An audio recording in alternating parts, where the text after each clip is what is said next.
Mga kapiksman, troubleshoot tayo dito ng SkyDrive na Suzuki. Ang issue pala nito mga kapiksman, pag huminto ka sa mga kanto or traffic na area mga kapiksman, bigla daw siya namamatay. Maganda naman daw yung minor mga kapiksman, tuloy-tuloy naman yung minor. Pero bigla daw siya namamatay. At kung papanda rin mga kapiksman, wala namang problema, maganda naman siya panda rin. At hindi naman siya mahirap panda rin mga kapiksman. So, check natin dito kung ano ba talaga yung posibleng sira nito mga kapiksman. Napagawa natin sa iba mga kapiksman. Pinalitan daw nila yung battery kasi nalobat at naglinis sila ng throttle body at nagpalit sila ng bagong spark plug. Ito yung ginalaw dito mga kapiksman. At subukan nating hanapin kung ano ba talaga yung posibleng sira nito mga kapiksman. Tinanggal ko dito yung throttle body niya mga kapiksman kasama yung manifold niya kasi may napansin ako dito na wire. Wire ito sa engine temperature sensor mga kapiksman. Napansin ko dito na palitan na ng wire. Naputol ito mga kapiksman.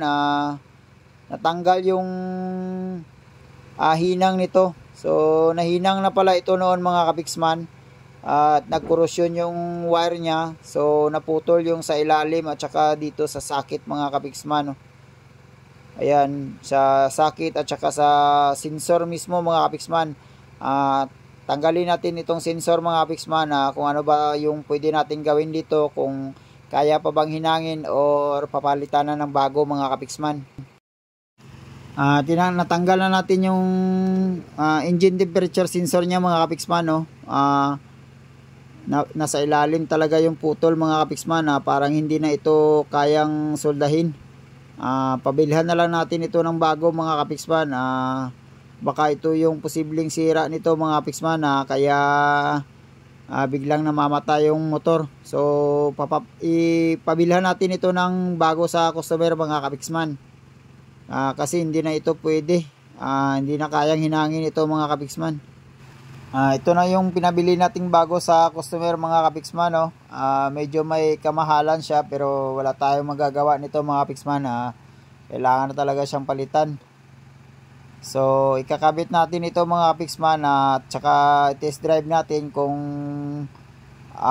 maging okay na ba siya mga kapiksman. So ikakabit na po natin ito. Ito pala yung luma mga kapiksman, no? Sirang sira na talaga. So ito na yung SkyDrive na inayos natin mga kapiksman. Nakabit na natin yung yung engine temperature sensor niya kasi putol yung wire. So pagkabit natin mga kapiksman at nag-test drive tayo, napansin ko mga kapiksman, ganun pa rin yung issue niya. Kapag medyo mainit yung makina, kapag matraffic mga kapiksman, bigla siyang namamatay. Pero andar naman siya ulit mga kapiksman. Pero at saka pag naghinto ka na mga kapiksman, namamatay pa rin siya. Maganda naman yung minor pero bigla lang namamatay mga kapiksman. So sabi kasi ng customer mga kapiksman, napagawa niya nito sa iba kasi nalubat yung battery at hindi na umandar. So pinalitan nila ng bagong battery at saka pinalitan raw nila ng spark plug at saka nilinisan daw nila yung yung kanyang throttle body. So expect ko mga kapiksman na bago yung spark plug kasi sabi ng customer bago pa daw niya pinalitan. Expect ko mga kapiksman na okay yung spark plug pero duda ko mga kapiksman na chinik ko yung spark plug niya mga kapiksman. Ito yung nakuha ko mga kapiksman, no? PK pala na spark plug yung nilagay nila mga kapiksman. So nadali tayo ng PK mga kapiksman.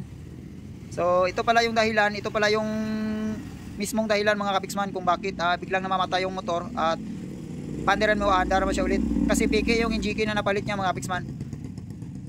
Ito pala yung original na NGK mga kapiksman. Tingnan nyo yung kulay ng pangalan niya mga kapiksman, no? Ayan. Malayong malayo sa original yung PK mga kapiksman. Ito yung PK mga kapiksman. Ito yung original na NGK mga kapiksman, no? Ayan, no? Aware kayo dito mga kapiksman, kasi hindi ito magandang klase na spark plug. Pinalitan ko ng spark plug mga kapiksman at tinest drive ko ulit. Ayun mga kapiksman, nag-okay na siya, hindi na siya namamatay kahit mag-minor ka mga kapiksman. Tuloy-tuloy yung minor at hindi na siya namamatay. So nadali tayo ng PK na spark plug mga kapiksman. So mag-ingat tayo dito sa PK. So okay na ito mga kapiksman, na-test drive na po natin, pinalitan natin ng spark plug. At yung engine temperature sensor mga kapiksman, kailangan na rin yung palitan kasi putol na yung wire, hindi na kayang soldahin or hinangin. So yun lamang po mga kapiksman.